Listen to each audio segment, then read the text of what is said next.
அனைவருக்கும் வணக்கங்க மாஸ்டர். இந்த பொன்னான வாய்ப்பளித்த நம்ம பிஎஸ்எஸ்எம் குளோபல் மூத்த பிரமிட் மாஸ்டர்ஸ் அனைவருக்கும் நன்றிங்க மாஸ்டர். இன்னைக்கு நம்ம பார்க்க போற டாபிக் வந்து லா ஆஃப் கர்மா. நம்ம டாபிக்ல போறதுக்கு முன்னாடி ஒரு சின்ன இன்ட்ரடக்ஷன் மாஸ்டர்.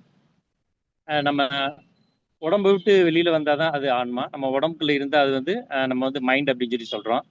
இப்போ நம்ம இது வந்து ரெண்டு வகையான டிசைர் அப்படின்னு சொல்லி ரெண்டு வகையா நம்ம சொல்றோம். ஒன்று சோல் லெவல் டிசைர், இன்னொன்று மைண்ட் லெவல் டிசைர்.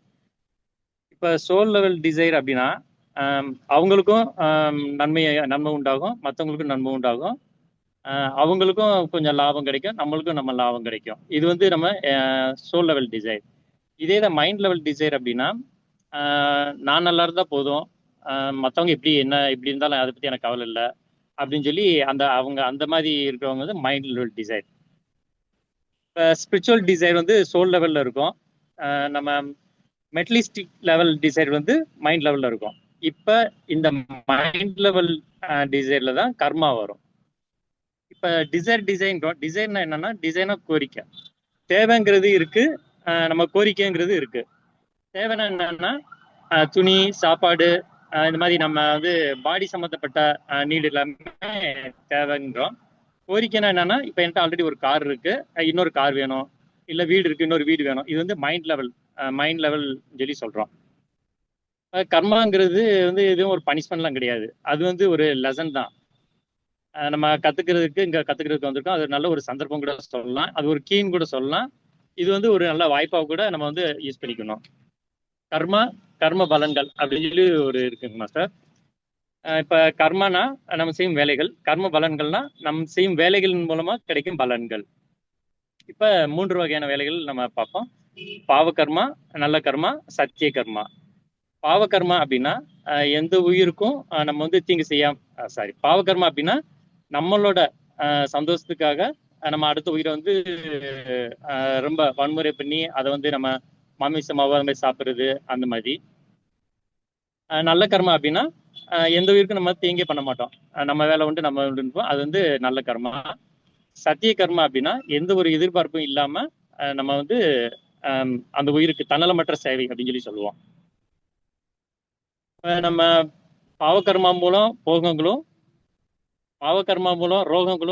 நல்ல கர்மா மூலம் போகங்களும், சத்திய கர்மா மூலம் நம்ம பிறப்பு இறப்பு சக்கரத்திலிருந்து விடுபட்டு நம்ம வந்து சத்திய உலகத்துக்கு போகலாம். இப்ப கர்மா வந்து 3 வகையா பிரிக்கலாம் மேடம், 3 வகையா பிரிக்கலாம் மாஸ்டர்.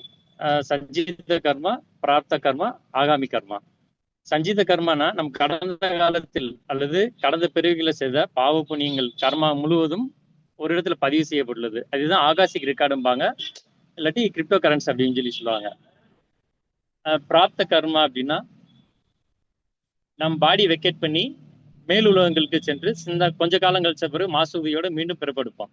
அந்த நேரத்துல நம் கடந்த பிறவியில் செய்த பாவ புண்ணியங்களின் பதிவை சரி செய்து கொண்டு மற்ற உயிரினங்களுக்கு நாம் செய்த துன்பங்கள் அறியாமல் செய்தோம் என்று உணர்ந்து அந்த அறியாமையை போக்கி ஞானத்தை பெற வேண்டும்னா அந்த பாவ புண்ணிய கர்மங்களுக்கு இணையான நோய் அல்லது ஆடம்பர வாழ்க்கை இந்த முறையில பிறவியில் வந்து ரொம்ப விழிப்போட இருந்து அவற்றை வந்து அனுபவித்து கொண்டிருப்போம். இது வந்து பிராப்த கர்மா. ஆகாமி கர்மா அப்படின்னா நம்ம ஆன்மா பிராப்த கர்மால இருந்து எடுத்துட்டு குழந்தைய பிறந்த பிறகு எல்லாத்தையும் மறந்துடுவோம், மீண்டும் வந்து அந்த மாயில விழுந்து வன்முறையில் இருப்போம். அப்ப மீண்டும் புதிய பதிவை வந்து தயார் செய்து கொள்வோம். இதுதான் ஆகாமி கர்மா அப்படிங்கிறது. சுருக்கமா சொல்லணும்னா சஞ்சீத கர்மானா கடந்த பிறவியில் நாம் செய்த பாவ புண்ணியங்களின் பதிவு, பிராப்த கர்மானா பாவ புண்ணியங்களுக்கு ஏற்ப தற்சமயம் அனுபவித்துக் கொண்டிருக்கும் நோய்கள் அல்லது ஆடம்பர வாழ்க்கை. ஆகாமி கர்மானா நாம் பிறந்ததிலிருந்து இறக்கும் வரை கடந்த காலத்தை மறந்து அறியாமையில் செய்து கொள்ளும் பாவ புண்ணியங்களுக்கு ஏற்ப எதிர்காலத்தில் மீண்டும் அனுபவிக்க வேண்டிய பதிவு. கர்மாவோட மெயின் கான்செப்ட் ரெஸ்பான்சிபிலிட்டி மாஸ்டர். நான் ரொம்ப சந்தோஷமா இருக்கேன்னா அதுக்கு நான் தான் காரணம், நான் ரொம்ப வந்து கஷ்டத்துல இருக்கேன்னா அதுக்கும் வந்து காரணம் நான் தான். இப்போ தியானத்துக்குள்ள வர்றவங்க எதுக்கு வர்றாங்கன்னா நம்ம சந்தோஷமா நிம்மதியா இருக்கணும் தான். அந்த நிம்மதியை வந்து சந்தோஷத்தை மற்றவங்களுக்கும் கொடுக்கணும், அப்பதான் நம்ம சந்தோஷமா நிம்மதியா இருக்க முடியும். நம்ம என்ன வேணும் அப்படின்னு நினைக்கிறோமோ அதை மற்றவங்களுக்கு, நம்ம என்ன வேண்டாம்னு நினைக்கிறோமோ அதை மற்றவங்களுக்கு செய்யக்கூடாது. நமக்கு எது வேணுமோ அதை வந்து மற்றவங்களுக்கு செய்யணும். இப்போ லா ஆஃப் கர்மா அப்படிங்கிறதுனா வந்து எல்லாத்துக்கும் ஒரே லா தான். பணக்காரங்க ஏழைக்கு, இல்லை தியானிக்கு, இல்லை அவங்க எல்லாத்துக்கும் தனித்தனி லா அப்படிலாம் இல்லை. இது எல்லாத்துக்கும் ஒரே லா தான். லாங்கிறது ஒரு ஆக்ஷன், நம்ம வந்து என்ன செய்யறோமோ அது வந்து நம்மளுக்கே வந்து ரிப்பீட் ஆகும்.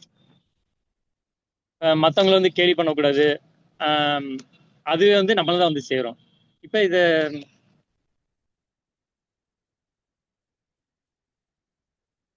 இந்த லா ஆஃப் கர்மா யாரையும் வந்து குறை பேசக்கூடாது. அதனால இப்ப என்ன சொல்றாங்க அப்படின்னா, நம்ம வந்து மெடிடேஷன் மூலமா வந்து நம்ம வந்து இந்த கர்மா வந்து நம்ம இது பண்ணிக்கலாங்க மாஸ்டர். அதனால நம்ம வந்து தியானம் வந்து அதிகமா பண்ணணும். Master thank you master. Master thank you master. நிறுத்திக்கிறேன் மாஸ்டர்.